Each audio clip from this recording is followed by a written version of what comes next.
How to change Netflix plan. Hey everybody, welcome back to our channel. In today's video I will guide you on how you can change Netflix plans, so make sure to watch the video till the end.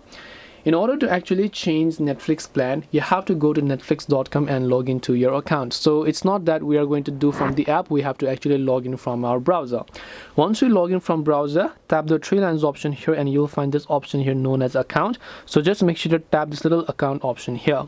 Once you come to account, just scroll down a bit further below. You'll find an option called plan details where you'll find a current plan, and right here also you'll find the option called change plan. Now the reason it is not showing up in mine is because my payment method is actually currently on hold. So if your payment method is on hold, you will not find the option. But if your payment method is not on hold and your Netflix account is working just fine, you'll find the option called change plan, and you can choose any of the other 4 plans that are available for you, and the changes will take instantly, and you will also be charged according to the new plan you've selected. This way you should be able to change Netflix plan. Hope this video was very helpful. If you have got any questions, feel free to also leave them down below. Thank you for watching till the end of this tutorial, and see you soon in the next video.